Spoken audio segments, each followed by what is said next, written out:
رب صل على محمد يا رب صل عليه وسلم يا رب صل على محمد حبيبك الشافع المشفع يا رب صل على محمد يا رب صل عليه وسلم يا رب صل على محمد على الورى رتبة وأرفع يا رب صل على محمد يا رب صل عليه وسلم يا رب صل على محمد أسمى البرايا جاها وأوسع يا رب صل على محمد يا رب صل عليه وسلم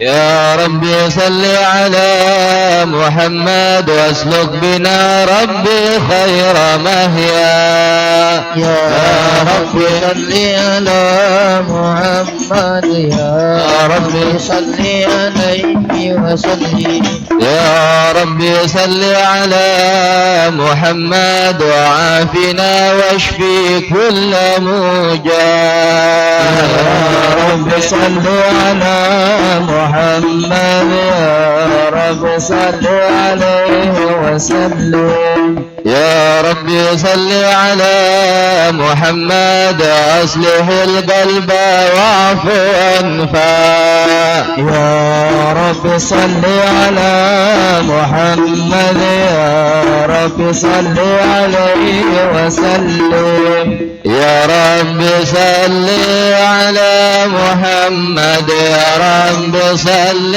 عليه وسلم يا رب صل على محمد يا رب صل عليه وسلم يا رب صل على محمد يا رب صل عليه وسلم يا رب صل على محمد واكفي المعادي واصرفه وردا يا رب صل على محمد يا رب صل عليه وسلم يا رب صل على محمد نحل في حسنك الممنع يا رب صل على محمد يا رب صل عليه وسلم يا رب صل على محمد رب ارضى عنا رضاك الارفع يا رب صل على محمد يا رب صل عليه وسلم يا رب صل على محمد واجعل لنا في الجنان مجمع يا رب صل على محمد يا رب صل عليه وسلم يا رب صل على محمد واجعل لنا في الجنان مجمع يا رب صل على محمد يا رب صل عليه وسلم يا رب صل على محمد واجعل لنا في الجنان مجمع يا رب صل على محمد يا رب صل عليه وسلم يا رب صل على محمد رافق بنا خير خلقك اجمع يا رب صل على محمد يا رب صل عليه وسلم يا رب صل على محمد يا رب صل عليه وسلم يا رب صل على محمد يا رب صل عليه وسلم وسلم يا رب صل على محمد يا رب صل عليه وسلم يا رب صل السلام عليك أبقى الأذكياء يا رسول الله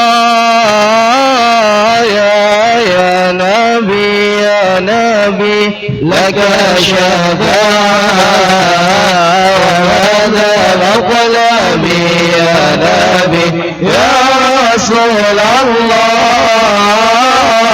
يا نبي لك شفاعة وهذا مطلبي يا نبي اشفع لنا يا حبيبنا اشفع لنا يا خير الأنام اشفع لنا يا حبيبنا اشفع لنا يا حبيبنا لك شفاعة يا رسول الله يا نبي يا رسول الله يا نبي لك شفاعة وهذا مطلبي يا نبي اللهم صل وسلم وبارك عليه وعلى آله. أعوذ بالله من الشيطان الرجيم. بسم الله الرحمن الرحيم. إنا فتحنا لك فتحا مبينا ليغفر لك الله ما تقدم من ذنبك وما تأخر ويتم نعمته عليك ويهديك صراطا مستقيما وينصرك الله نصرا عزيزا. لقد جاءكم رسول من أنفسكم عزيز عليه ما عنتم حريص عليكم بالمؤمنين رؤوف رحيم. فإن تولوا فقل حسبي الله لا إله إلا هو عليه توكلت وهو رب العرش العظيم. إن الله وملائكته يصلون على النبي يا أيها الذين آمنوا صلوا عليه وسلموا تسليما. اللهم صل وسلم وبارك عليه وعلى آله. اللهم صل وسلم وبارك عليه وعلى آله. الحمد لله الذي هدانا بعمره المختار من دعانا إليه بالإذن وقد نادانا لبيك يا من دلنا وهدانا. صلى عليك الله بارئك الذي بك يا مشفع خصنا وحبانا مع آلك الأطهار معد سرك الأسماء فهم سفن النجاة حمانا.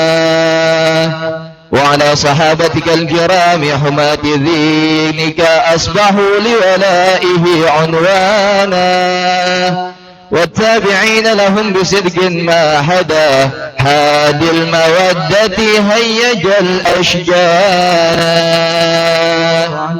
والله ما ذكر الحبيب لدى المحب إلا وأضحى والها النشوانا.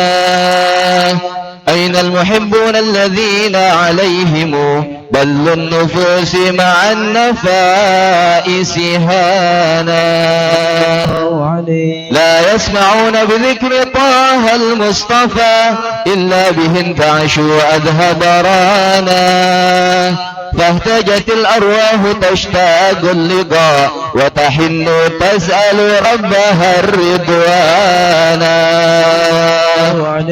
حال المحبين كذا فاسمع إلى سير المشفع وارهف الآذان وانصت إلى أوصاف طه المجتبى واحضر لقلبك يمتلئ وجدانا يا ربنا صل وسلم دائما على حبيبك من إليك دعانا اللهم صل وسلم وبارك عليه وعلى آله نبأنا الله فقال جاءكم نور فسبحان الذي أنبانا والنور طه عبده من به في ذكره أعظم به منانا ورحمة المولى تأمل قوله فليفرحوا واغدوا به فرحانا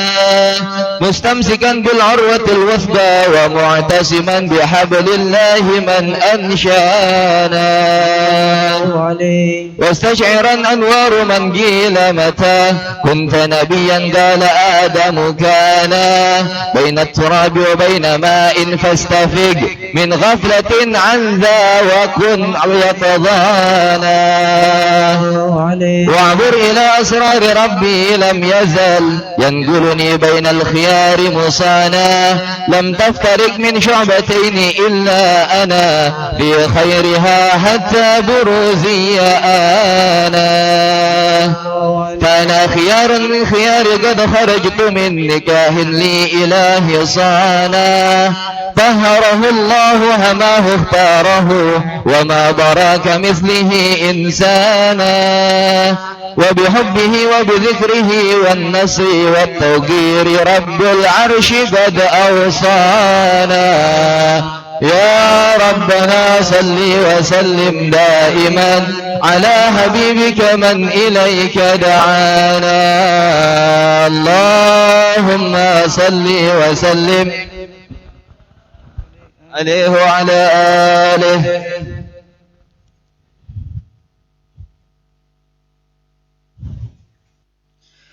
ظهر دين المؤيد بظهور النبي أحمد ظهر دين المؤيد بظهور النبي أحمد يحنانا بمحمد ذلك الفضل من الله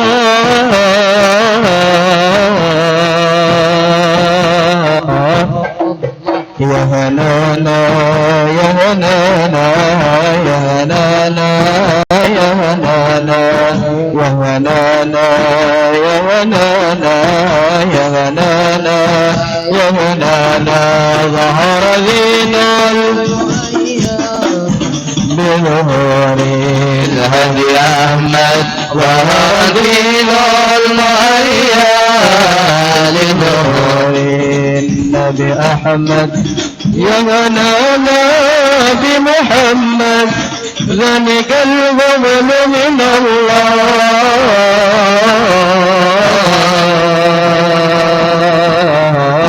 الله يا هنانا يا هنانا يا هنانا يا هنانا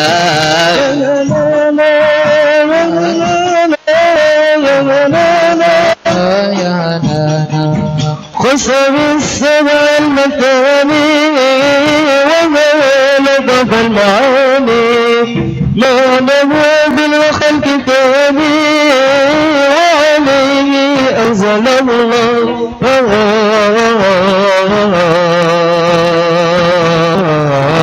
الله يا هنانا يا هنانا يا هنانا يا هنانا يا هنانا يا هنانا يا هنانا هنانا ظهر دين الأيام نبي أحمد ظهر دين الأيام بظهور نبي أحمد يا حنانا بمحمد ذلك الفضل من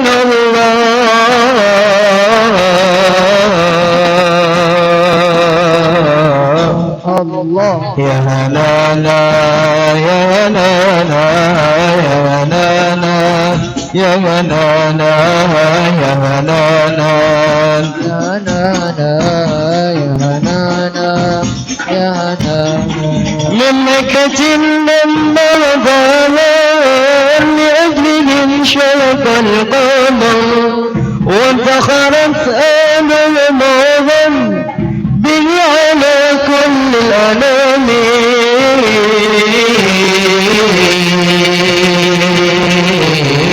الله يا هنانا يا هنانا يا هنانا يا هنانا يا هنانا يا هنانا يا هنانا يا هنانا وأردين المؤيد بظهور الهدي أحمد ظهر دين الوأياد لظهور الهدي أحمد يا هنانا بمحمد ذلك الفضل من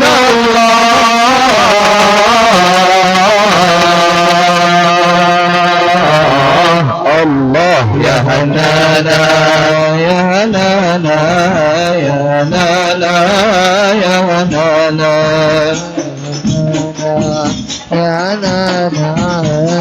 هنانا يا هنانا يا لقلب يا لقلب سرور غدا توالى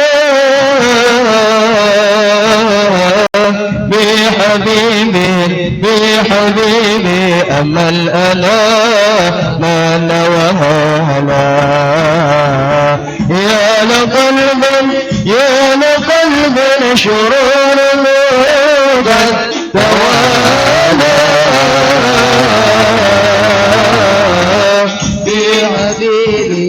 بحبيبي أما الألا ما نوهنا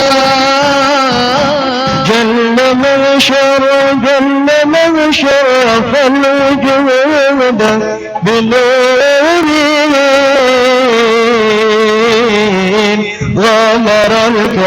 غمر الكون جات وجمالنا يا لقلب سروره قد توالى بحبيب أمل لنا ولا كم تركوا في الحسن أنا مقامي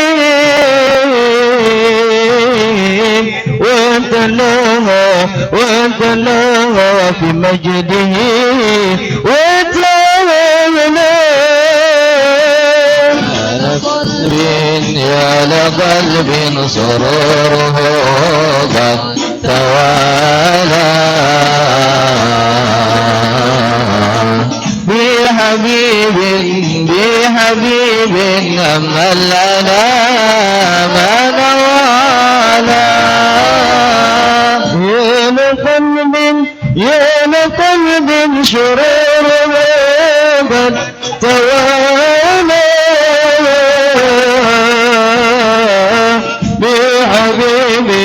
بحبيبي أمل أنا ما نوالا اللهم صل وسلم وبارك عليه وعلى آله اللهم صل وسلم وبارك عليه وعلى آله وصحبه هذا قد نشر الإله موته في الكتب بينها لنا تبيانا أخذ ميثاق النبيين لنا آتيتكم من حكمة إحسانا وجاءكم رسولنا لتؤمنن وتنصرون وتصبحون أعوانا قد بشروا أقوامهم بالمصطفى أعظم بذلك رتبة ومكانا فهو وإن جاء الأخير مقدم يمشون تحت لواء من نادانا يا أمة الإسلام أول شافع ومشفع أنا قلت لا أتوانى حتى أنادى ارفع وسل تعطى وقل يسمع لقولك نجم فخرك بانا ولواء حمد الله جل بيدي ولأول آتي أنا الجنان وأكرم الخلق على الله أنا فلقد حياك الله منه حنانا ولسوف يعطيك فترضى جل من معت تقصر عن عطاه نهانا بالله كرس ذكر وصف محمد كيما تزيح عن القلوب الرانا يا ربنا صل وسلم دائما على حبيبك من إليك دعانا اللهم صل وسلم وبارك عليه وعلى آله وصحبه اللهم صل وسلم وبارك عليه وعلى آله الله الكافي ربنا الكافي قصدنا الكافي وجدنا الكافي كل الكافي كفنا الكافي ونعم الكافي الحمد لله الله الكافي ربنا الكافي قصدنا الكافي وجدنا الكافي لكل الكافي كفنا الكافي ونعم الحمد لله وتعالى تهن كامي نبي محمد نبي كامي أجمع إسلام أجمع كامي كتاب القرآن ودمن كامي الله ربنا الكافي قصدنا الكافي وجدنا الكافي لكل الكافي كفنا الكافي ونعم الكافي الحمد لله أشعرية كده كامي شفيعية مذهب كامي أهل السنة أجرا كامي صلوات فاتح أملا كامي الله الكافي ربنا الكافي قصدنا الكافي وجدنا الكافي لكل الكافي كفنا الكافي الكافي الحمد لله ذهب النبي بلا كامي keluarga Nabi kecintaan kami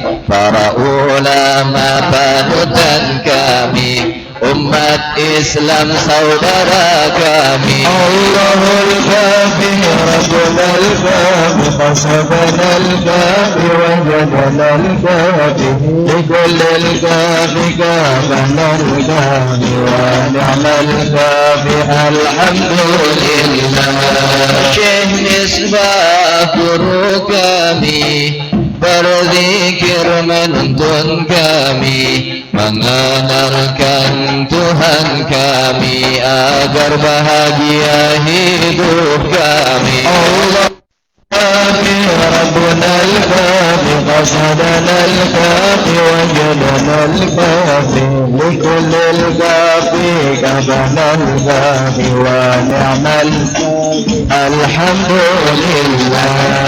Syekh Misbah guru kami berzikir menuntun kami, mengenalkan Tuhan kami agar bahagia hidup kami. وصدق الكافي وجدنا الكافي لكل الكافي كافنا الكافي ونعم الكافي الحمد لله. Pantas majlis kami, Tijaniyah tariqah kami, zikir dan hisbah jalan kami, beribadah sampai mati. Allah ربنا الكافي وصدنا الكافي ونعم الكافي.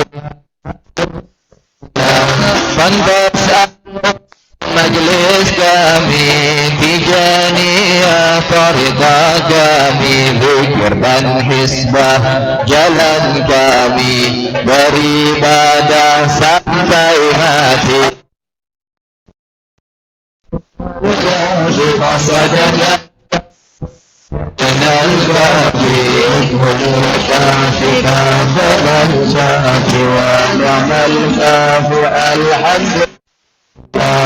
Indonesia tanah air kami, Indonesia tumpah darah kami, merah putih bendera kami.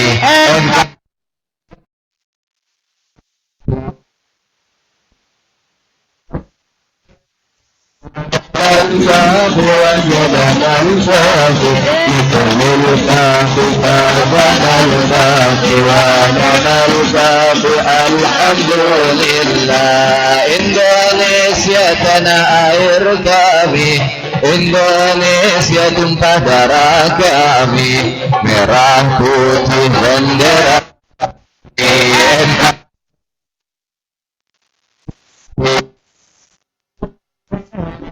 الكافي قصدنا وجدنا الكافي لكل الكافي كافنا الكافي ونعم الكافي الحمد لله. اللهم صل وسلم وبارك عليه وعلى آله. ولد الحبيب فخر حالا ساجدا لله من أنشانا وبرانا، ورعاية المولى تحيط بأحمد في كل حين باطنا وعيانا. قد أرضعته الأم ثم سويبة وحليمة من سعدها قد بانا، قد بشرت سويبة سيدها أبا لهب اعتقها فرحانا. لم ينسى خالقنا له فرحته بالمصطفى وبدا الحديث أتانا أن العذاب مخفف في كل اثنين لفرحته بمن وافانا. هذا مع الكفر فكيف بفرحة من ذي فؤاد امتلأ إيمانا. ورأت عليمة ما رأت من بركات محمد ما حير الأذهان. بر له الثدي وقد كان ابنها يبيت يبكي مصغبا جيعانا. لكنه ليلة جاء الحبيب بات موفور الرضا شبعانا. ودرت الناقات ألبانا وقد سمنت دويفتها فكان شانا. أنكره رفضته وسلمت أشجار وأحجار على مولانا. سبحان من أنقض أشجارا وأحجارا وحي المصطفى سبحانا. يا ربنا صل وسلم دائما على حبيبك من إليك دعانا. اللهم صل وسلم وبارك عليه وعلى آله.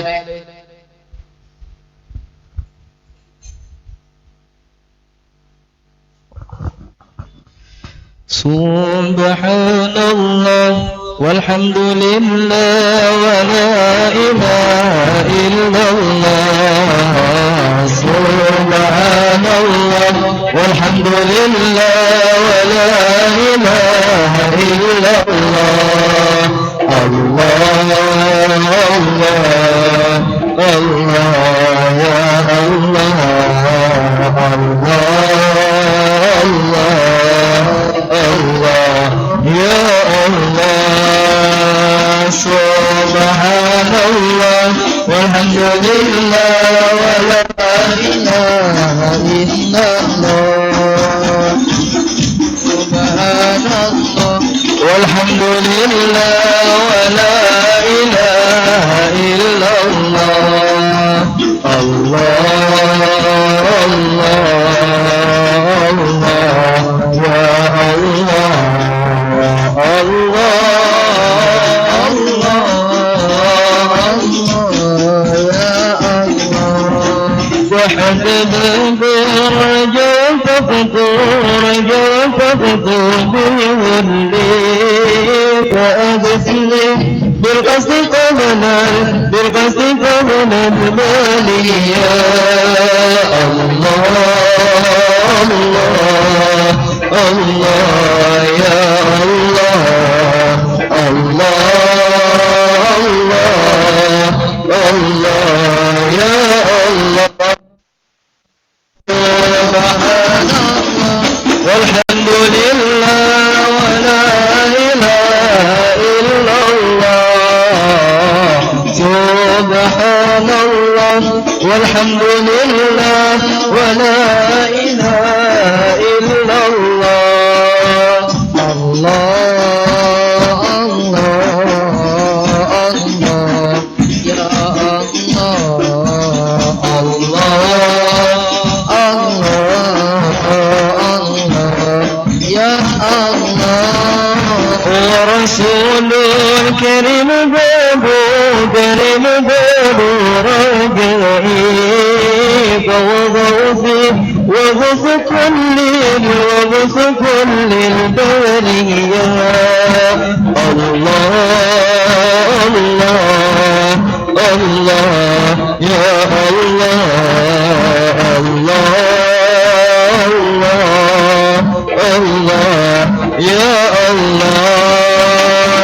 سبحان الله والحمد لله ولا إله إلا الله. سبحان الله والحمد لله ولا إله إلا الله. الله الله الله يا الله الله الله الله يا الله. يا رحمن ساعدني يا رحمن اشرح صدري قرآن املأ قلبي قرآن واصلح حياتي قرآن. رحمن يا رحمن ساعدني يا رحمن اشرح صدري قرآن املأ قلبي قرآن واصلح حياتي قرآن. رحمن يا رحمن ساعدني يا رحمن اشرح صدري قرآن املأ قلبي قرآن واصلح حياتي قرآن. رحمن يا رحمن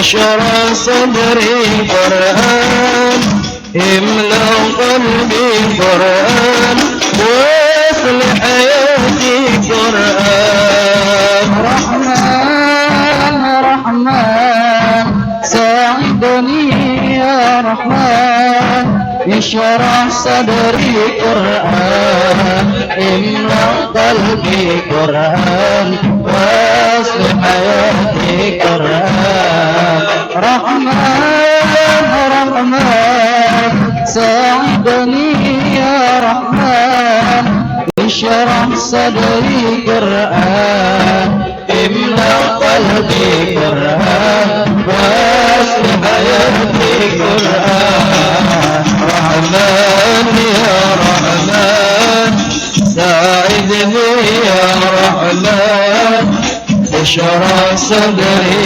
قرآن املأ قلبي قرآن واصلح حياتي قرآن الرحمن ساعدني يا رحمن اشرح صدري قرآن املأ قلبي قرآن واصلح حياتي قرآن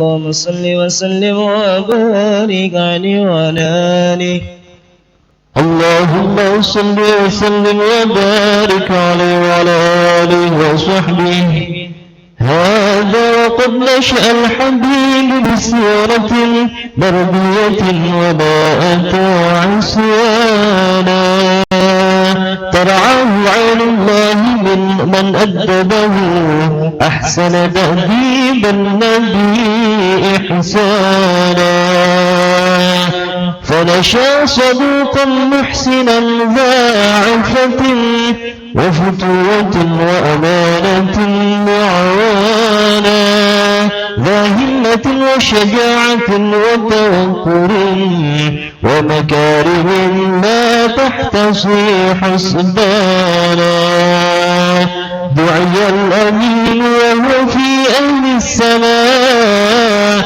نعم الأمين له المهيمن الصانا ذهبت به الأم تزور أباه في طيبة إذ فيها الحمام كان والمصطفى في بطنها قد أتى عليه 6 من سنيه الآن وقد أتاها الموت حين رجوعها فحباه عبد المطلب حنانا 2 وافاه الحمال فضله عم المنى العفو عليه جلالا خطبته بنت خويلد في 25 حازت بالمشفع شانا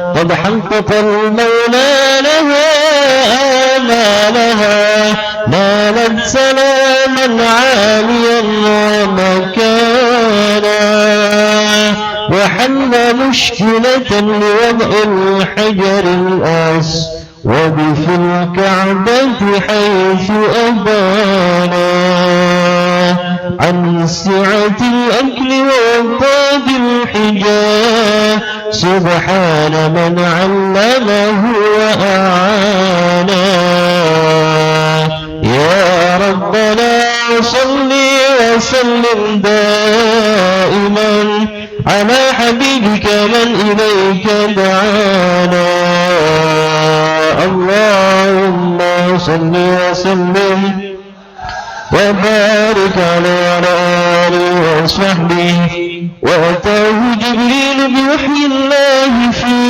غار حراء يعبد الرحمن وضمه 3 ثم أرسله اقرأ ربك علم الإنسان فدعا 3 في خفاء فأباه أن استع بما تؤمر به إعلانا كثر الأذى والصبور لربه وهو الشكور وكان لا يتوانى ماتت خديجة وأبو طالب في 50 فاشتد الأذى فنونا وأتى ثقيفا داعيا فرموه بالأحجار بل أغروه الصبيانا ملك الجبال أتى فقال أطبقها فقال لا بل أرتجي الأقبانا أسرى به المولى صلى خلفه رسل وشاهد برزخ وجلالا عرج الحبيب إلى السماوات العلا والعرش والكرسي رأى مولانا والإذن بالحجارة جاء ليثرب فبه ازدهى البلد الكريم وزانا فأقام 10 داعيا ومجاهدا وسحابه كانوا له أعوانا لا يرفعون إذا أتى أصواتهم بل لا يحدون البصر إمعانا قدرا وتعذيبا لشأن محمد إذ قد تلوا في فضله قرآنا ولقد رأوا من خلقه عجبا وكم قد شاهدوا ما حير الأذهان كرما وعفوا والسخاء تواضعا والجذع جل محبة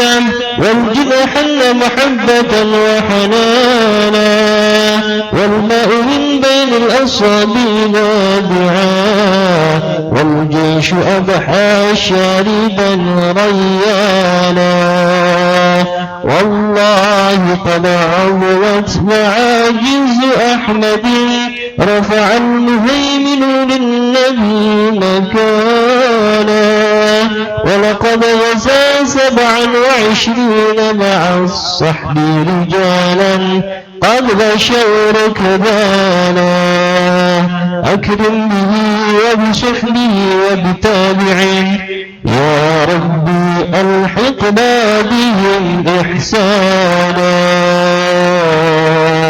يا ربنا صل وسلم دائما على حبيبك من إليك دعانا اللهم صل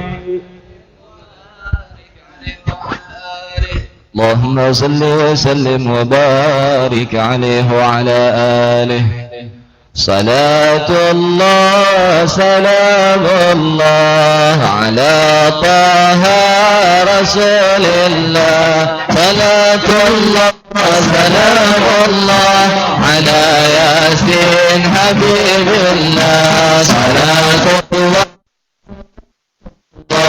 على طه رسول الله صلاة سلام الله على ياسين حبيب الله مسلم وهي مسلمات mari aswajadi pegang kuat insyaallah kita selamat di dunia juga akhirat salam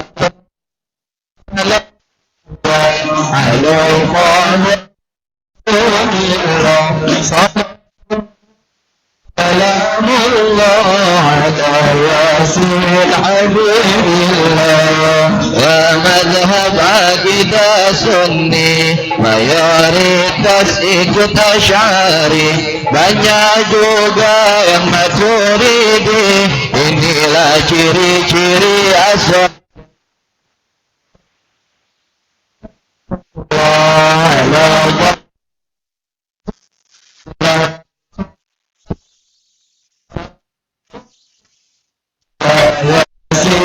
حبيب الله mazhabnya empat, Syafi'i, Malik, Hanafi, Ahmad. Ikhtilaf umat membawa rahmat, inilah ciri-ciri aswaja. Salam ala Rasulullah, salam ala Yasin Habibillah. Rukun iman 6 jumlahnya, rukun Islam 5 bilangannya, yang ketiga ihsan namanya, inilah ciri-ciri aswaja. Salamullah salamullah ala Rasulullah, ala Yasin Habibillah. Dari hukum yang disepakati, Quran sunnah itu harga mati, ijma' qiyas wajib ditaati, inilah ciri-ciri aswaja. Salamullah ala Rasulillah, ala Yasin Habibillah. Sifat harus ditanzih dan ta'ul dengan jiwa bersih, tegas, tajim dan tasbih, inilah ciri-ciri aswaja. Salamullah ala Rasulillah, salamullah ala Yasin Habibillah. Ini adalah fakta, siksa kubur juga kita, sirat dan mizan bukanlah dusta, inilah ciri-ciri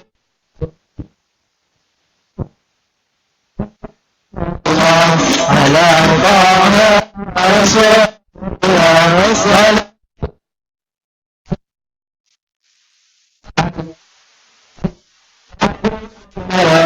Nabi Muhammad akhir para nabi, bawa syafaat di hari nanti, wasilah kita kepada nabi, inilah ciri-ciri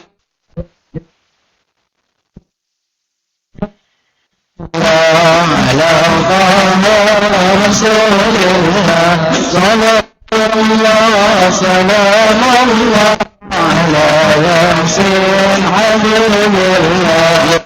Ya Nabi banyak dan berkah, pendamping Quran dan juga sunnah, wajib mencinta cucu Fatimah, inilah ciri-ciri. Salamullah ala Rasulillah, ala Nabi adil riwayat, mas kita masum seperti Ahmad, dengan ahlul bait begitu dekat, inilah ciri-ciri salamullah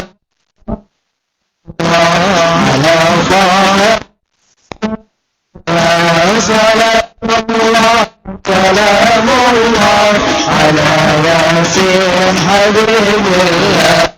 Lawat Nabi adil riwayat, mas kita masum seperti Ahmad, dengan ahlul bait begitu dekat, inilah ciri-ciri aswaja.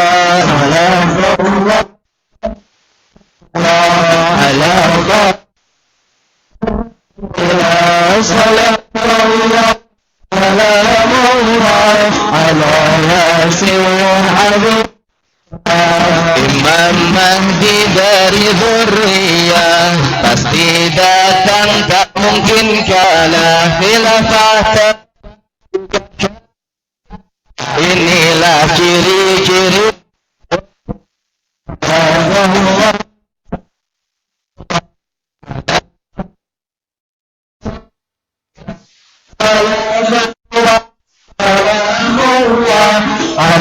Yasin Habibullah. Isra Mi'raj fakta dan nyata, dengan jasad dan juga jiwa, melihat Allah Tuhan semesta. Inilah ciri-ciri aswad. Salamullah, salamullah ala salatullah, salamullah ala Yasin Habibillah. Sunnah madhab yang insaf, konsisten ikut jalannya salaf, boleh ikhtilaf, haram inhiraf. Inilah ciri-ciri aswab ya Allah. Ala Allah salat ala Yasin Habibillah. Alhamdulillah aswaja, alhamdulillah fi aswaja, alhamdulillah aswaja, sampai mati kata Allah ala ada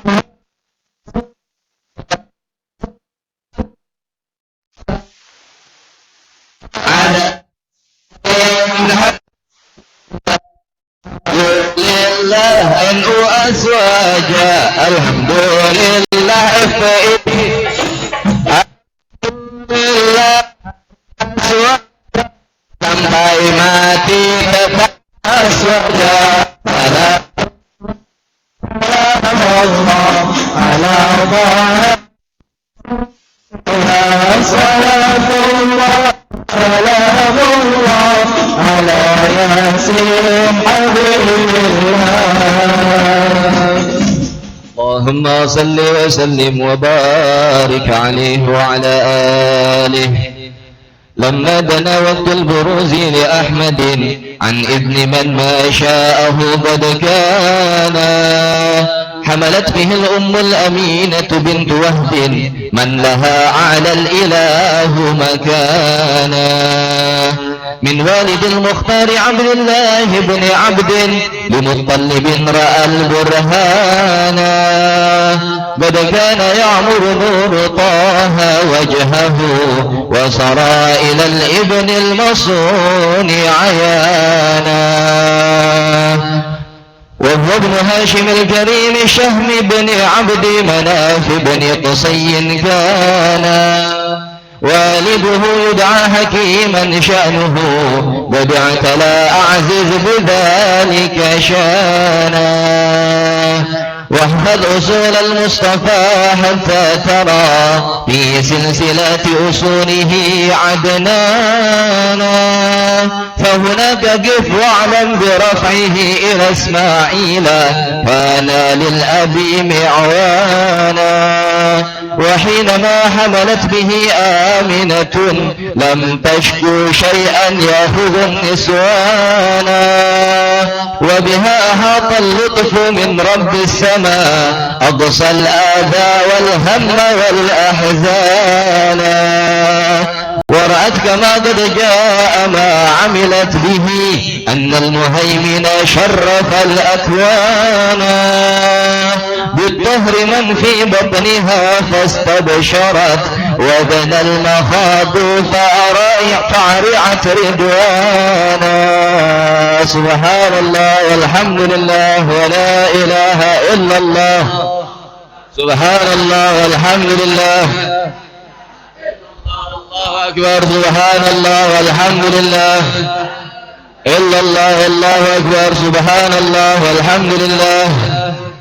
إلا الله. الله أكبر. ولا حول ولا قوة إلا بالله العلي العظيم، في كل لحظة أبدا عدد خلقه ورضا نفسه وزنة عرشه ومداد كلماته، وتجلت الأنوار من كل الجهات، فوقت ميلاد المشفع هانا، وقبيل فجر أبرزت شمس الهدى، ظهر الحبيب مكرما ومصانا. على محمد صلى الله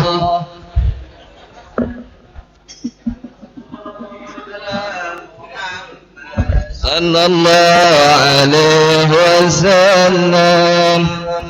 يا نبي سلام عليك، يا رسول سلام عليك، يا حبيب سلام عليك، صلوات الله عليك، يا نبي سلام عليك،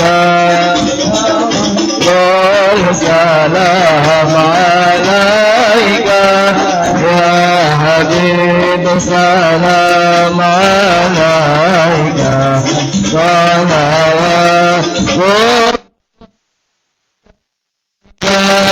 أشرق القلوب فيها بوجود المصطفى ولأهل الكون أنصر وسرور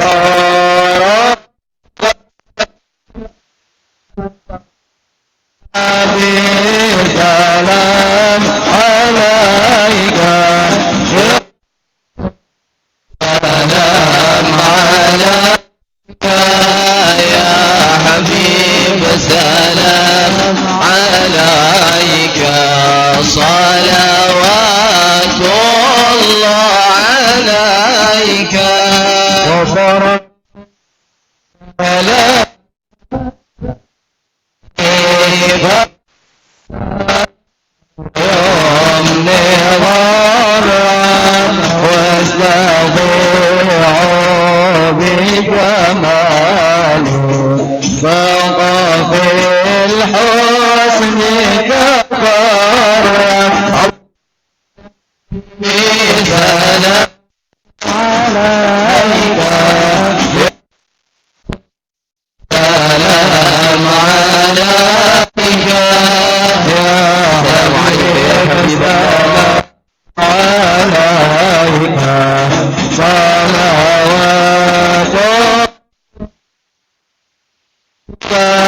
ولنا البشرى بزادي مستمر ليس يغفل حيث فينا عطاء جمع الفقر المعبد. الله يا نبي سلام عليك، يا رسول سلام عليك، يا حبيب سلام عليك، صلوات الله عليك، أنت شمس أنت بدر أنت نور الفقر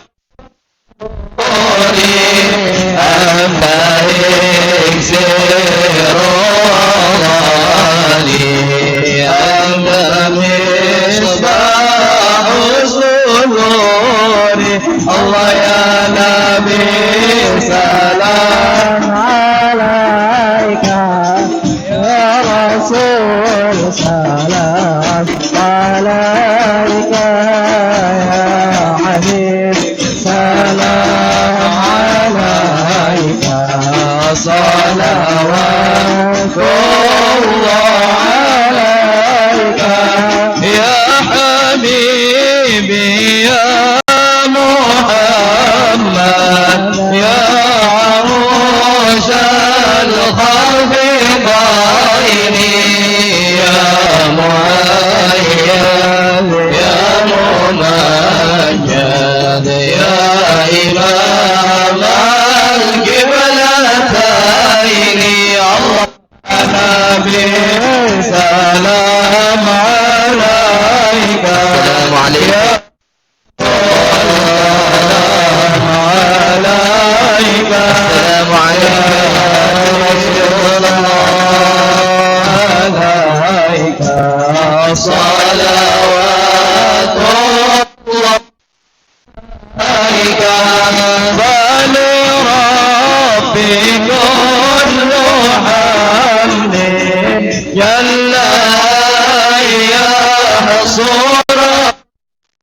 إذا بان بوجود المصطفى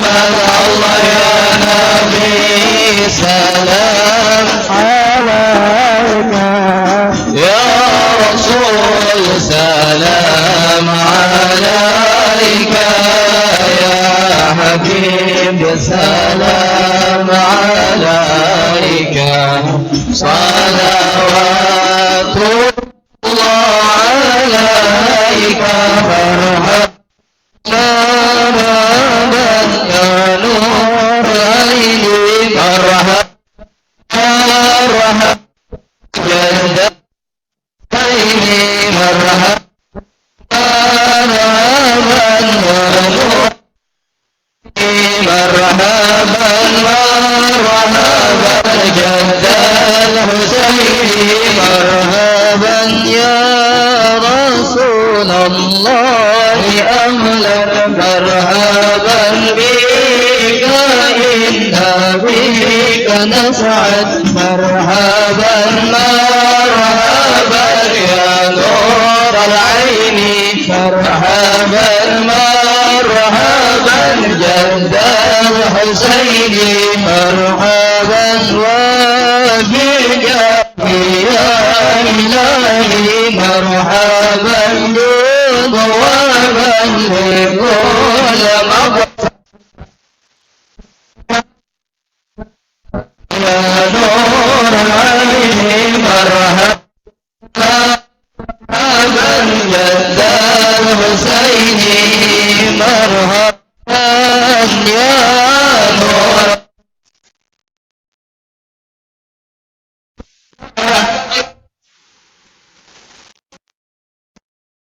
يا الحسين يا الله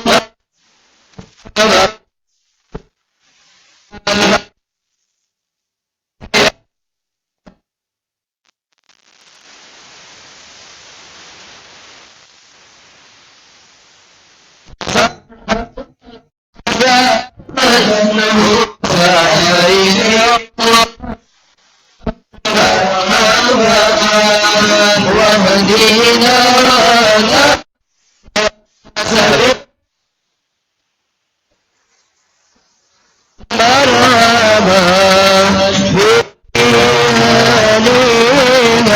بأهلنا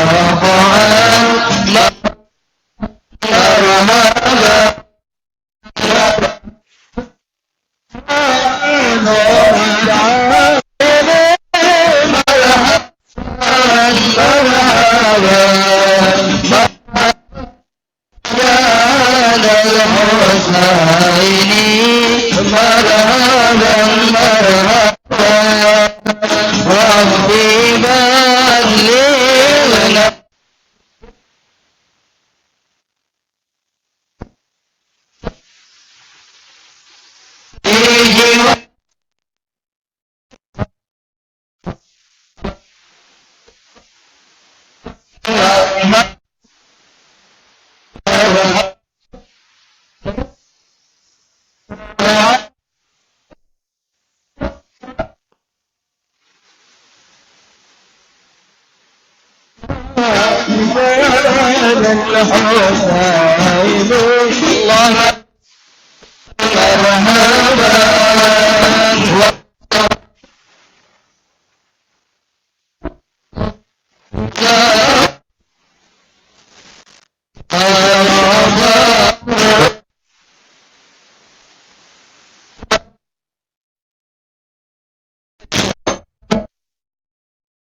بلغنا الله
وسلم وبارك عليه وعلى آله.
Assalamualaikum warahmatullahi wabarakatuh.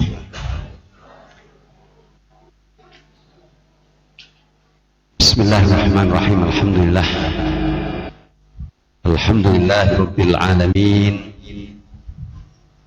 Wal 'aqibatu lil muttaqin wa la 'udwana illa 'alal zalimin.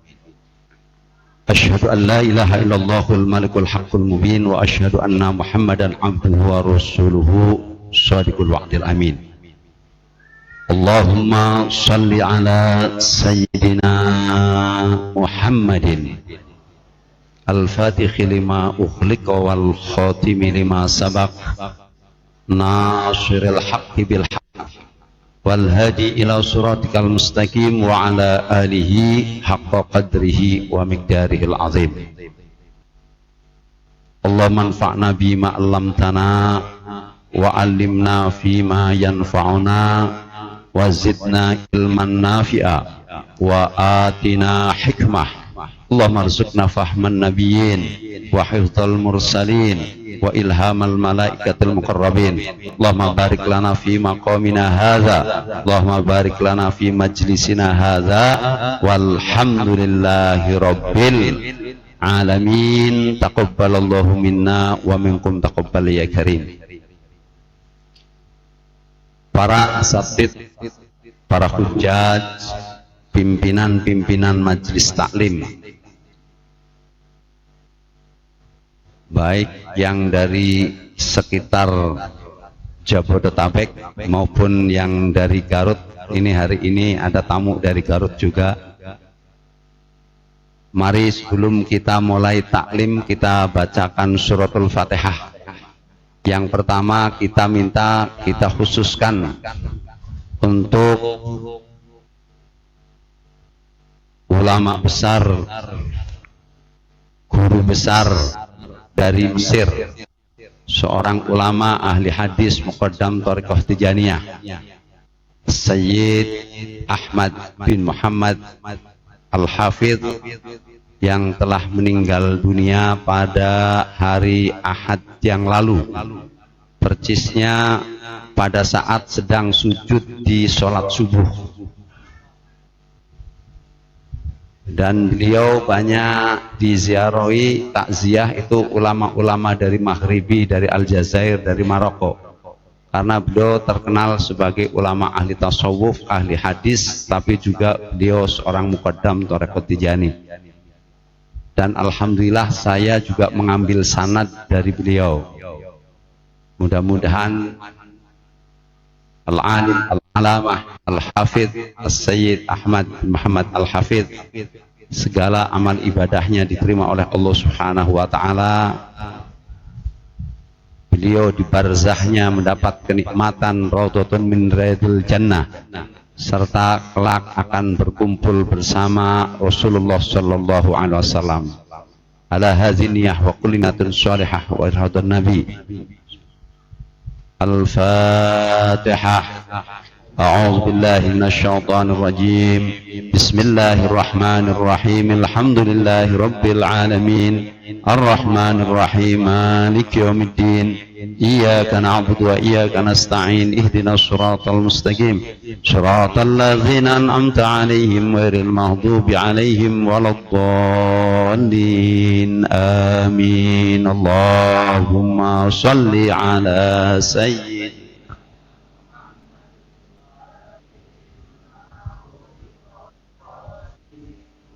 sabaqana siril haqqi bil haqqi wal hadi ila siratikal mustaqim wa ala alihi haqqa qadrihi wa miqdarihil azim. Subhana rabbika rabbil izzati amma yasifun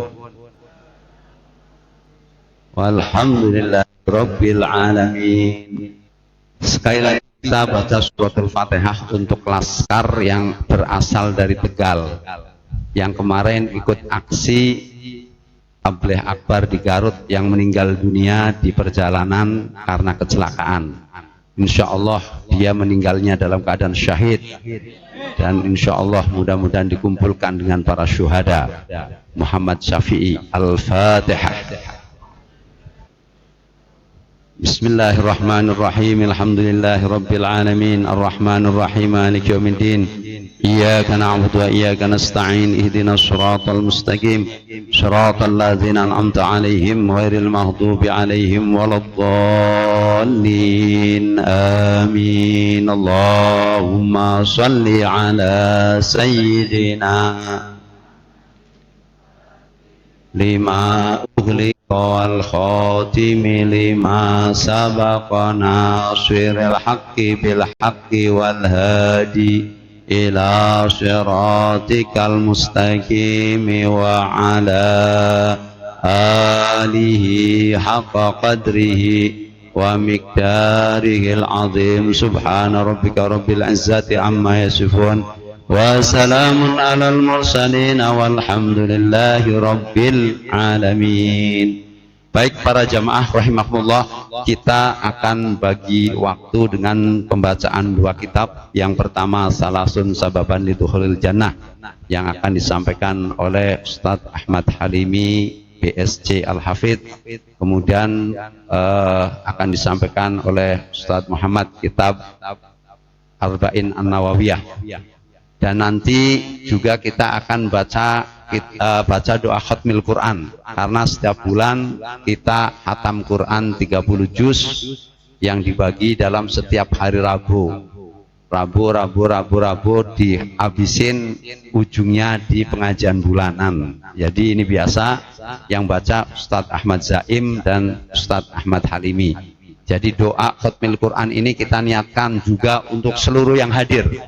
Mudah-mudahan nanti keluarganya baik yang sudah meninggal maupun yang masih ada mendapat cucuran dari Al-Quranul Karim.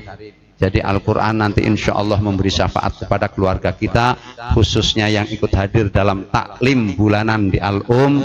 Umumnya bagi yang mengikuti di streaming Al-Um, media Al-Um di mana saja berada, serta untuk tentunya para donatur yang selalu membantu dalam kegiatan di Al-Um ini. Dipersilahkan kepada Ustadz Ahmad Halim.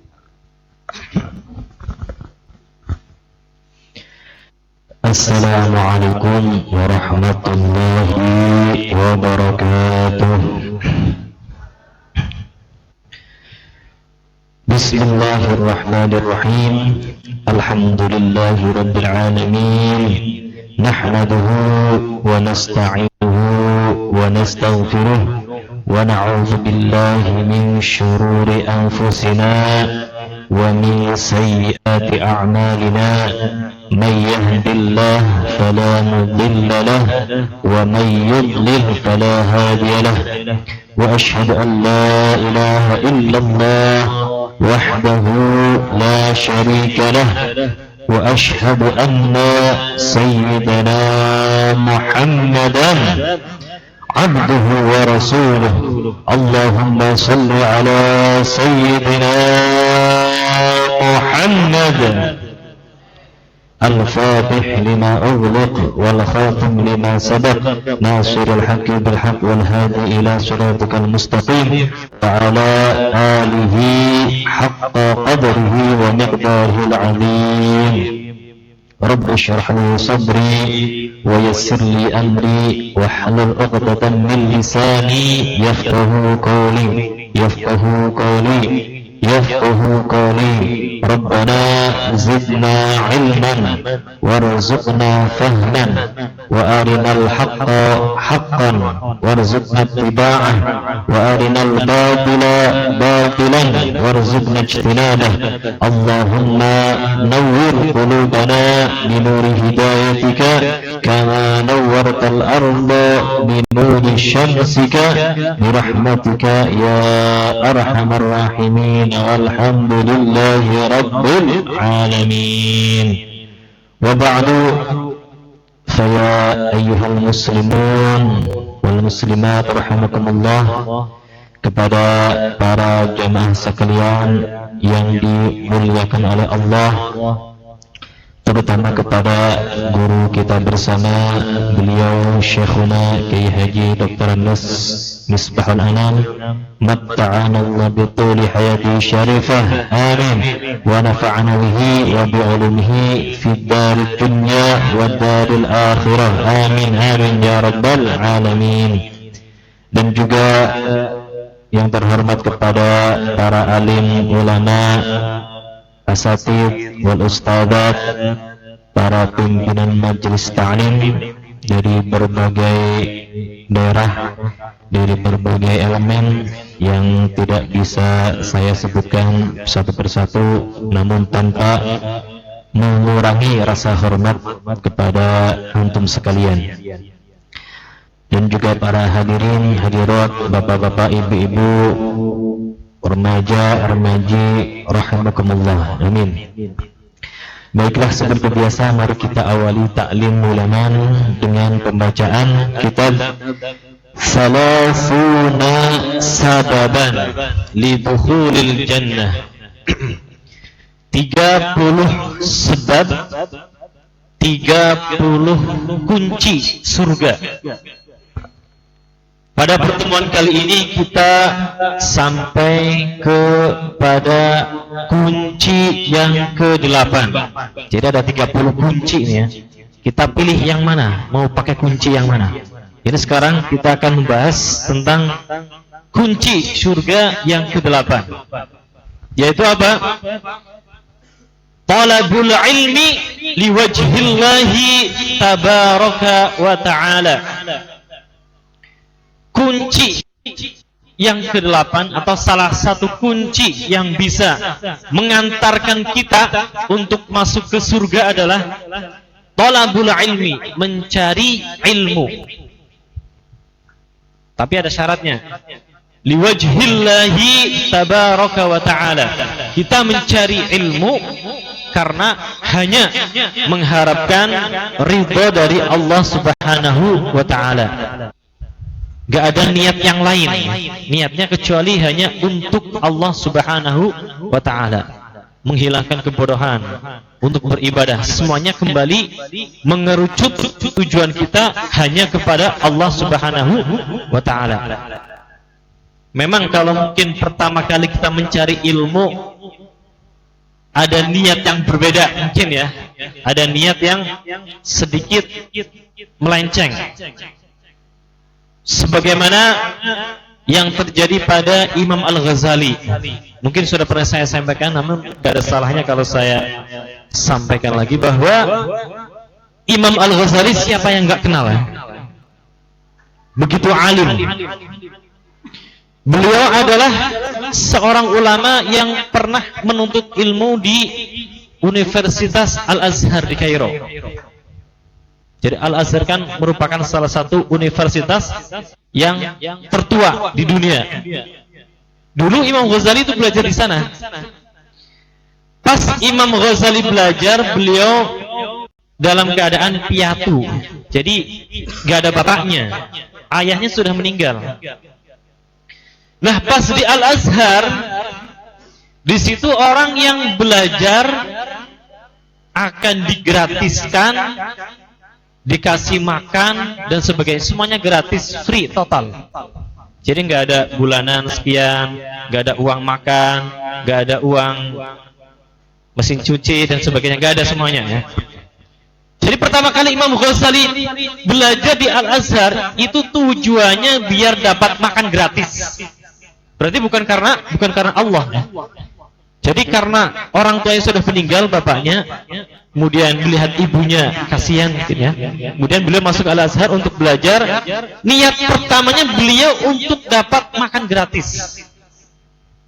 Tapi karena beliau terus tekun istiqomah mencari ilmu, maka ilmunya akan memberikan hidayah kepada dia. Sehingga lama-kelamaan ilmunya akan merasuk ke dalam jiwanya, sehingga semakin ke sana beliau mencari ilmu yang asalnya untuk mencari makan, makin lurus, makin lurus, makin lurus, kemudian hanya untuk Allah Subhanahu wa ta'ala. Sehingga beliau menjadi ulama yang sangat terkenal di dunia, karangannya dibaca seluruh umat di dunia. Nah, kita juga begitu ya. Mungkin Ada beberapa jamaah yang datang ke Al-Um pada hari ini niatnya beda mungkin ya. Biar dapat makan siang mungkin ya. Mungkin. Biar ini, biar itu. Gak apa-apa. Tapi mudah-mudahan pas masuk ke pintu Al-Um, datang ke sini duduk niatnya hanya karena Allah Subhanahu wa taala. Amin.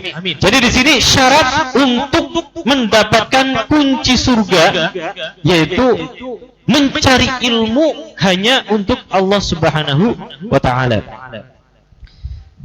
Dalam sebuah hadis disebutkan, ini juga hadis yang sudah masyhur ya, sudah terkenal, bahwa Rasulullah bersabda, "Talabul ilmi fariidatun ala kulli muslimin." Wa fi riwayatin wa muslimatin. Bahwa mencari ilmu itu fariidatun. Di sini Rasulullah menggunakan lafaz fariidatun. Mencari ilmu itu wajib. Kalau kita terjemahkan bahasa Indonesia, kenapa kok di situ Rasulullah enggak memakai lafaz wajibun? Enggak. Tapi kenapa fariidatun? Kenapa kau enggak pakai lafaz talabul ilmi fardun? Tapi Rasulullah pakai fariidatun. Kenapa? Karena faridah ini adalah merupakan sighat mubalaghah kalau dalam ilmu bahasa Arabnya ya. Kalau kita translate ke ilmu sastra Indonesia mungkin di situ menggunakan hiperbola mungkin ya. Hiperbola tahu ya, sesuatu yang dilebihkan. Jadi faridatun kalau kita terjemahkan ke dalam bahasa Indonesia itu sangat wajib sekali. Jadi begitu wajib. Jadi bukan cuma pakai fardun, bukan cuma pakai wajibun, tapi faridatun, sangat wajib sekali.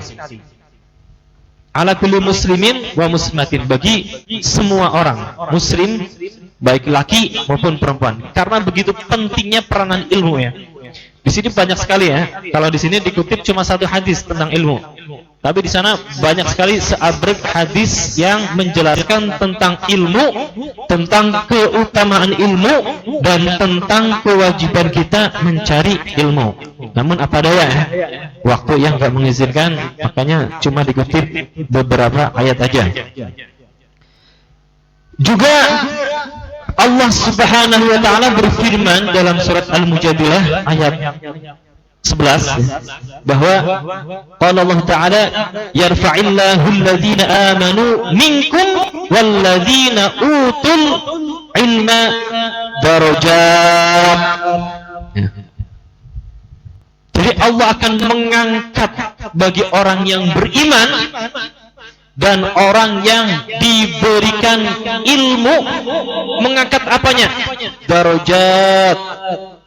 Di sini Allah menggunakan bahasa jamak, majmu', bukan darajatun, bukan ya, bukan darajatan, bukan satu darajat, tapi darajat. Begitu banyak darajat. Seberapa banyak darajat ini? Di sini ada dua pendapat ya mengenai apa maksud dari darajat yang diberikan oleh orang yang mencari ilmu di sini. Di situ ada dua pendapat. Yang pertama adalah darajat kedudukan di dunia. Jadi orang yang mencari ilmu dia akan mendapatkan kedudukan di dunia. Berupa apa? Berupa kemuliaan. Dia akan diagungkan, dihormati oleh orang lain. Ini pendapat yang pertama. Sedang pendapat yang kedua, yang dimaksud darajat di sini adalah kedudukan, kemuliaan yang akan didapatkan oleh orang yang mencari ilmu nanti di akhirat. Dan pendapat yang kedua ini yang paling kuat.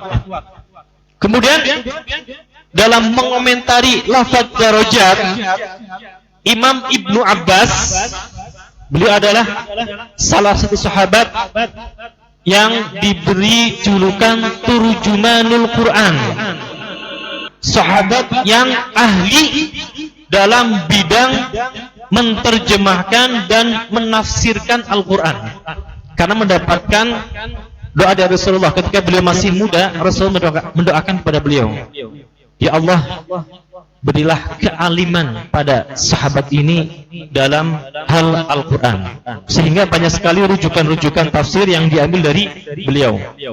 Menurut Imam Ibnu Abbas, bahwa yang dimaksud darajat di sini adalah kedudukan sebanyak 700 tingkatan. Jadi sebanyak 700. Jadi kalau dibandingkan di situ kan disebutkan yarfa'illahu alladhina amanu minkum walladzina utul ilma darajat. Jadi ada sebagian ulama yang membedakan antara derajatnya orang yang beriman tapi nggak berilmu dengan orang yang beriman dan berilmu, itu perbandingan derajatnya adalah 700 tingkatan. Jadi begitu besar, begitu tinggi derajat orang yang mempunyai ilmu.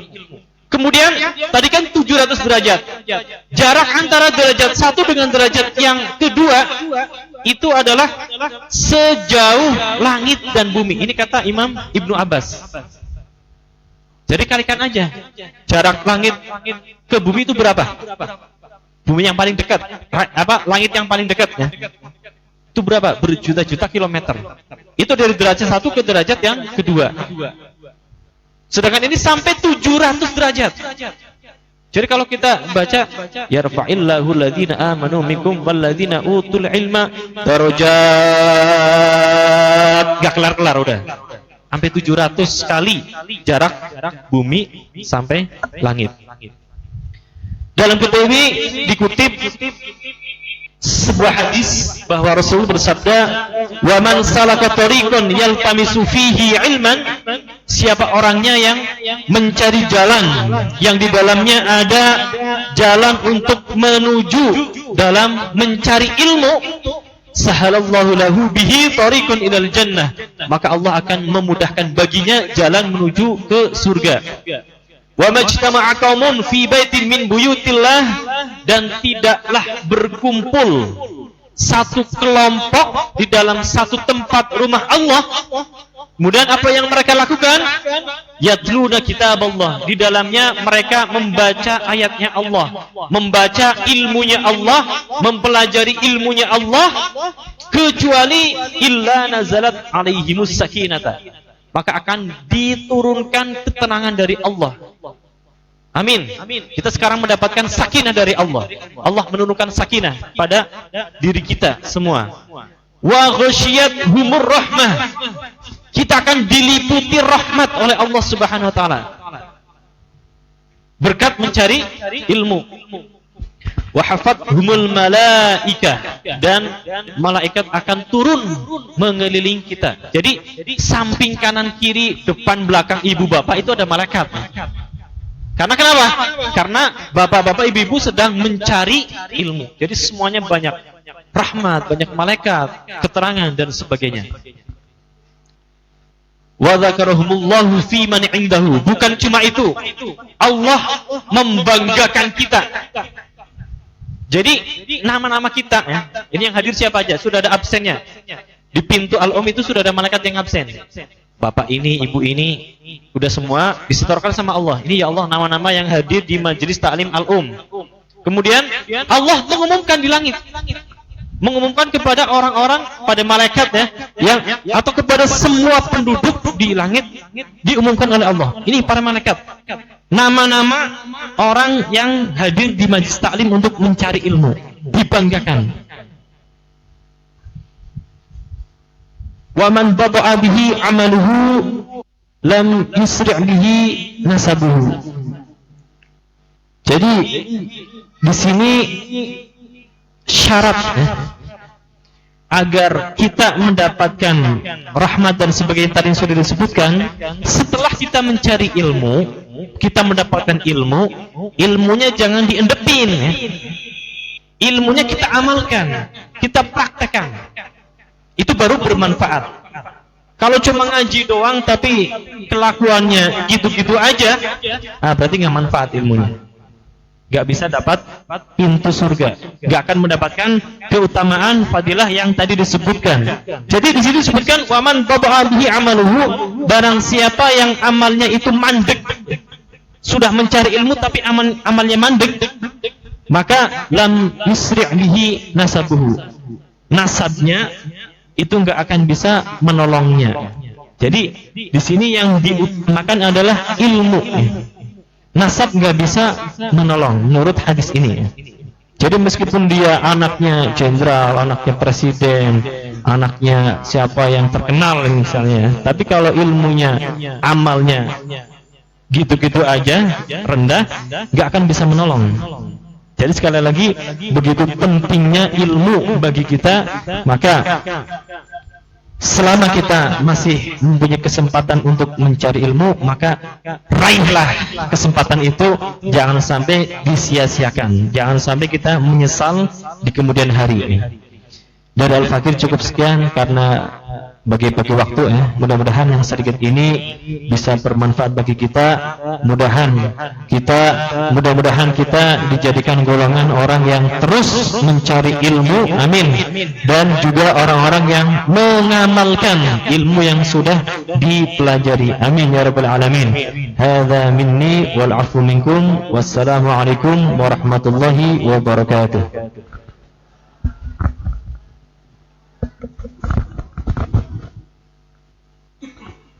Bismillahirrahmanirrahim. Assalamualaikum warahmatullahi wabarakatuh.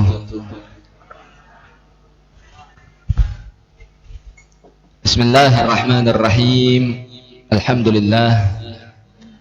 Alhamdulillahil qawi sultanuh, al-wadih burhanuh, al-mabsut fil wujudi karamuhu wa ihsanuh.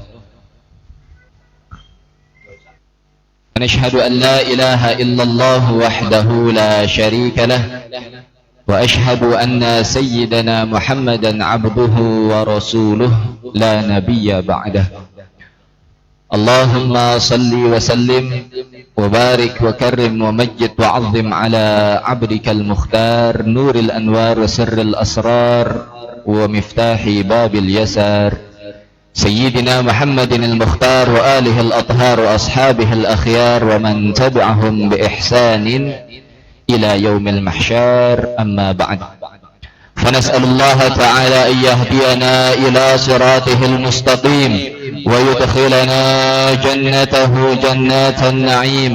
اللهم افتح لنا فتوح العارفين وفقهنا في الدين واجعلنا من علماء العاملين. اللهم ارزقنا فهم النبيين وحفظ المرسلين وإلهام الملائكة المقربين برحمتك يا أرحم الراحمين والحمد لله رب العالمين. تقبل الله منا ومنكم فتقبل يا كريم. Pada segenap para alim ulama, para asatid, para kiai, para pimpinan majelis taklim yang tidak dapat saya sebutkan satu persatu namanya, terlalu banyak kalau disebutin ngabsen nanti. Ada pimpinan majelis taklim Al-Muhajirin, ada pimpinan majelis taklim Halimatus Sa'diyah Argo Pantas, ada pimpinan majelis taklim Syabbanul Akhyar Tijani, ada pimpinan majelis taklim Al-Inayah, ada pimpinan majelis taklim Hidayatul Mubtadi'in, ada pimpinan majelis taklim Darul Muttaqin, ada pimpinan majelis taklim Ancol Japat Saleh, ada pimpinan majelis taklim kaum ibu Baitul Makmur, dan semua pimpinan majelis taklim yang tidak dapat saya sebutkan namanya satu persatu, wabil khusus kepada guru kita bersama Sayyidul Walid Syekh Misbahul Anam Turmuzi Ahmad At-Tijani. Kita doakan nafa'anallah bi'ulumihil aliyah wa kaffarallahu amthalahu, amin ya rabbal alamin. Baik, langsung saja kita lanjutkan taklim rutin kita. Setelah sama kita dengarkan pembacaan itu daripada kitab Salasuna Sababan Lidukhulil Jannah. Kita lanjutkan pembacaan kitab Al-Arba'in An-Nawawiyah. Kita masuk kepada hadis yang ke-7. Qala al-mu'allif rahimahullahu ta'ala wa nafa'ana Allah bihi wa bi'ulumihi wa bi'ulumikum wa bi'ulumi sair as-salihin fid darain, amin, ila an qala al-hadits as-sabi' ad-din an-nasihah. An Abi Ruqayyah Tamim bin Aus Ad-Dari radhiyallahu ta'ala anhu anna an-nabiy sallallahu alaihi wasallam qala ad-dinu an-nasihah. Qulna liman? Qala lillahi wa li kitabihi wa li rasulihi wa li a'immatil muslimina wa 'ammatihim. Rawahul Muslim. Jadi hadis yang ketujuh ini judul ad-dinun nasihah. Agama itu adalah nasihat. Jadi kalau ada orang ngaku beragama tapi nggak mau dinasihatin, artinya dia nggak beragama. Kenapa? Karena agama itu nasihat. Siapapun yang beragama harus wajib mau untuk dinasihati. Ketika seseorang mengaku beragama kemudian dinasehati hatinya menolak, maka itu salah satu daripada beberapa ciri-ciri hatinya telah mati. Apalagi kalau ada sampai-sampai orang dinasehatin, dia jawab, lu pikirin aja dulu sendiri. Ada yang begitu, ada. Emang lu pikir lu udah pasti masuk surga? Ada yang begini. Ingat, hati-hati. Rasul alaihi salatu wassalam dalam satu hadis lainnya mengancam betul. Rasul paling membenci orang yang ketika dinasehati oleh siapapun saudara muslimnya, dia jawab dengan urusmu sendiri. Ini orang yang paling dibenci oleh Rasul alaihi salatu wassalam. Mudah-mudahan Allah jauhkan kita dari sifat tersebut. Amin ya rabbal alamin. Nah, hadis ini diriwayatkan oleh Sayyiduna Tamim bin Aus Ad-Dari. Diriwayatkan oleh Sayyidina Tamim bin Aus Ad-Dari. Beliau punya kunyah, punya panggilan Abu Ruqayyah. Jadi kunyah itu, panggilan itu biasanya dinisbahkan dengan nama anak laki-laki terbesarnya. Kalau Syekhuna ya berarti Abu Muhammad, atau ada Abu Syamil, ada Abu Syafiq dan lain sebagainya. Jadi nama laki-laki pertama itu dijadikan sebagai kunyah. Abu itu bapak, anak laki-laki pertama namanya siapa? Disandingkan Abu Kiram, Abu Muhammad, Abu Ilham dan seterusnya. Nah, tapi kenapa Sayyidina Tamim ini dijulukinya Abu Ruqayyah, bukan anak laki-laki pertamanya? Karena ternyata beliau itu tidak punya anak kecuali hanya Ruqayyah. Jadi punya anak cuma satu, nggak punya anak laki-laki, cuma punya anak satu perempuan lagi. Maka tetap kunyahnya, panggilannya ketika ada orang punya anak cuma satu perempuan, tetap kunyahnya nama anak perempuannya. Abu Nisa, Abu Ruqayyah, Abu Zainab, Abu Aisyah, Abu Fatimah dan seterusnya. Nah, beliau ini tidak banyak meriwayatkan hadis Rasul alaihi salatu wassalam. Hanya 18 hadis Rasul alaihi salatu wassalam yang beliau riwayatkan. Itu pun tidak ada yang masuk ke dalam kitab Sahihul Bukhari. Jadi nggak ada satupun dari hadis 18 yang beliau riwayatkan masuk ke dalam Sahihul Bukhari. Dan ada beberapa yang masuk ke dalam Sahihul Muslim, di antaranya hadis ini. Namun tapi begitu, walaupun seperti itu, ini Sayyidina Tamim memiliki satu riwayat yang sangat agung. Apa beliau riwayatkan?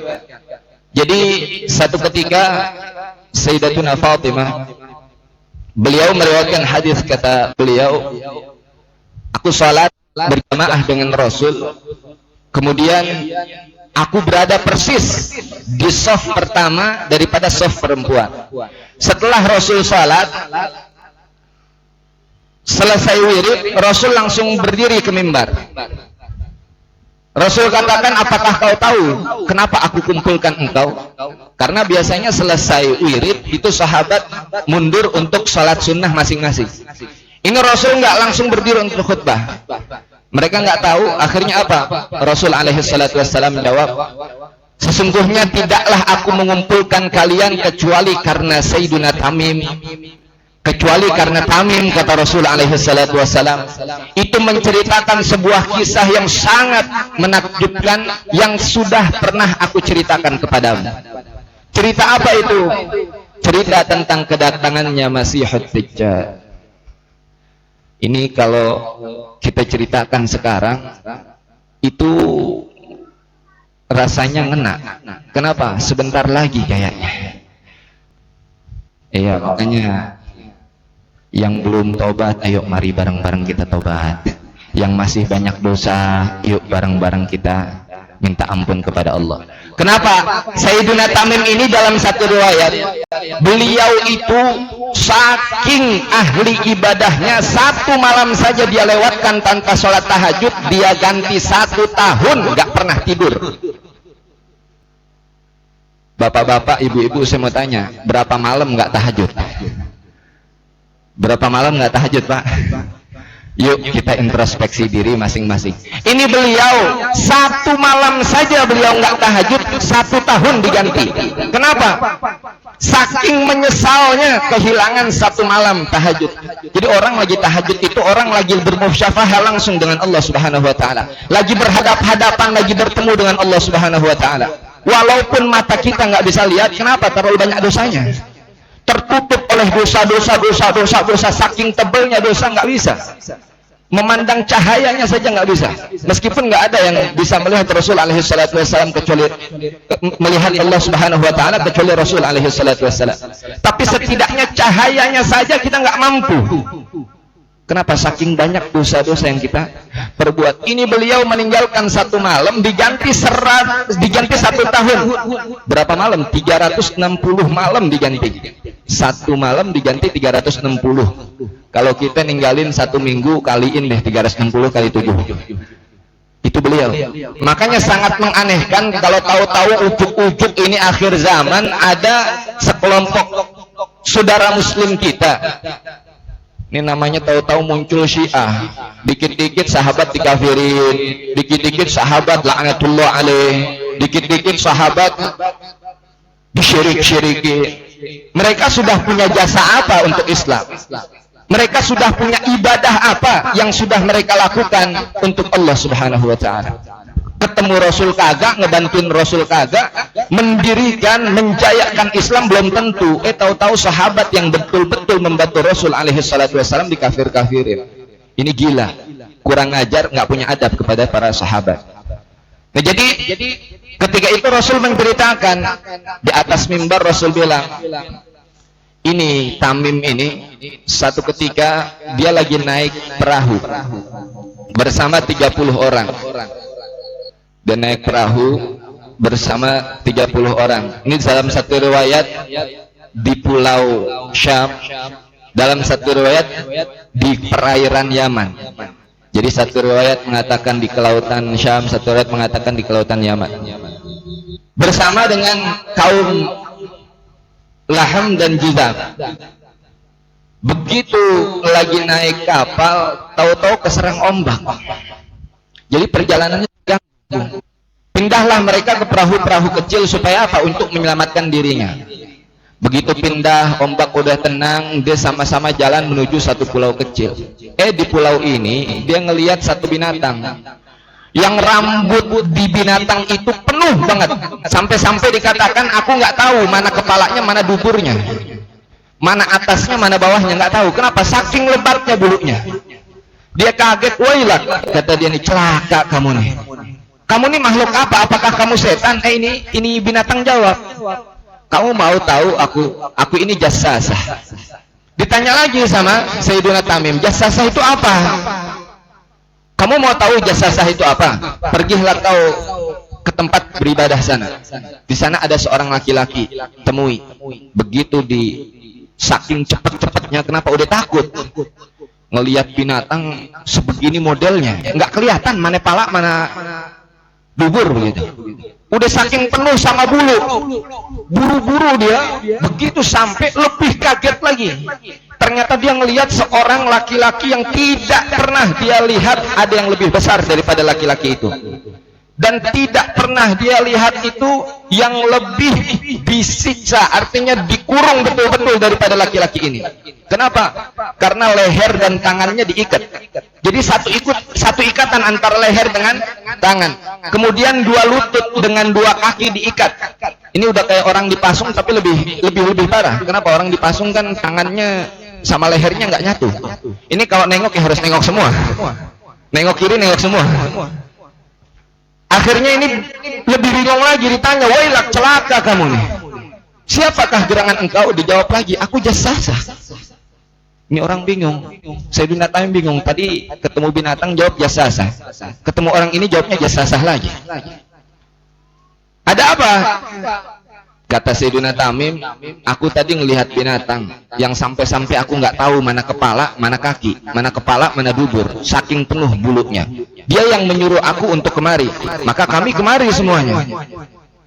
Akhirnya kata dia, kau sudah mendapatkan kabar apa yang ingin kau dapatkan. Sekarang bagianku nih, aku mau nanya.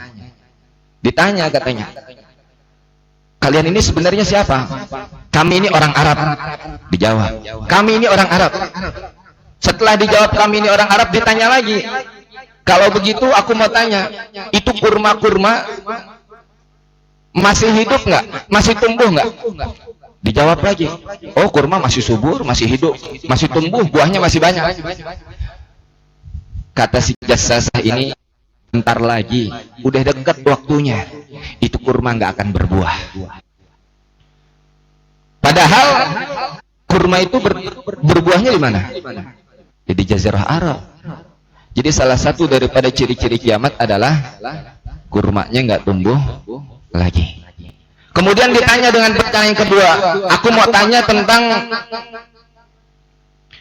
satu sungai yang namanya Sungai Tabriyah. Apakah airnya masih ada?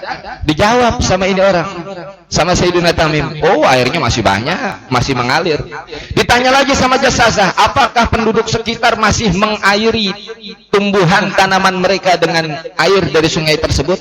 Oh iya, mereka masih bercocok tanam dengan air tersebut. Dijawab lagi sama jasasah, bentar lagi mereka udah kekeringan. Ini 1400 tahun yang lalu, 14 tahun yang lalu, jasasah udah bilang sebentar lagi. 1400 tahun yang lalu. Kemudian ditanya lagi, kalau begitu aku mau nanya tentang sumber mata air yang namanya Zaghar. Apakah dia masih banyak airnya? Dijawab, ya masih banyak juga. Pertanyaan yang terakhir kata jasasah, apakah di kalangan kalian orang Arab sudah datang seseorang yang dijuluki dengan Al-Amin, yang maha jujur? Dijawab, oh sudah, namanya Muhammad. Dia datang dari Mekah kemudian tinggal di Madinah. Maka jasasah mengatakan apa? Aku mau tahu apa yang mereka lakukan orang-orang Arab terhadap orang ini, terhadap Sayyidina Rasul alaihi salatu wassalam. Dijawab, mereka awalnya melawan, tapi sekarang orang-orang Arab sudah kalah. Maka dijawab sama si jasasah ini, memang seperti itu harusnya. Memang seperti itu seharusnya. Kata jasasah, sebentar lagi. Ingat Bu, Pak, sebentar lagi tidak ada satu kota pun yang terlewati olehku. Selama 40 hari aku akan menduduki seluruh kota. Aku akan jajah seluruh orang, seluruh manusia akan dijajah. Dengan penjajahan apa? Penjajahan iman. Jadi kalau sekarang kita baru lihat pemimpin, dia bisa ngebangun tol, dia bisa ngebangun tol laut, dia bisa ngebangun apa lagi? Dia bisa menyejahterakan kota dan lain sebagainya. Kita sudah takjub padahal ini orang kafir. Bagaimana dengan datangnya Dajjal?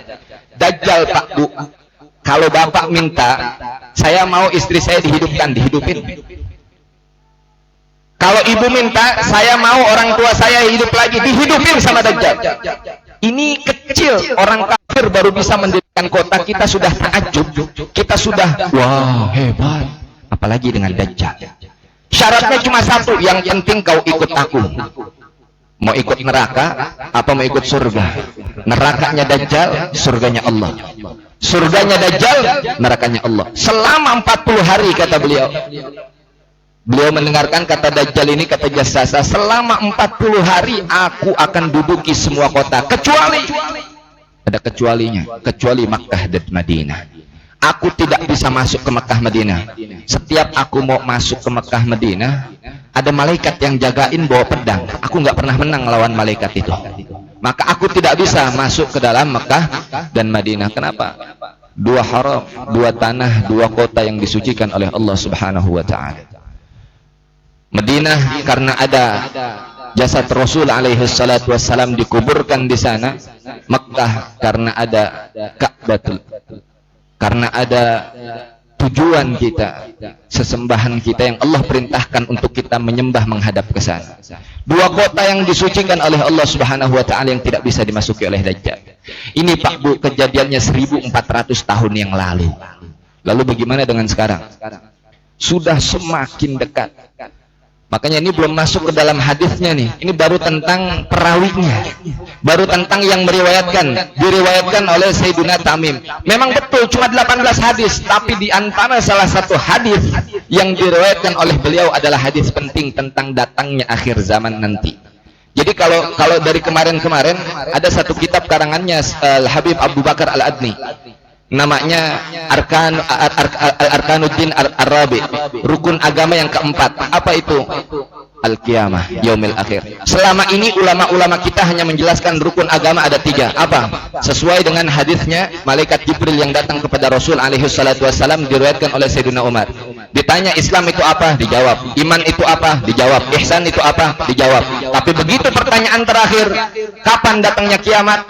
Enggak dijawab oleh Rasul alaihi salatu wassalam. Katanya yang bertanya mungkin lebih tahu daripada yang ditanya.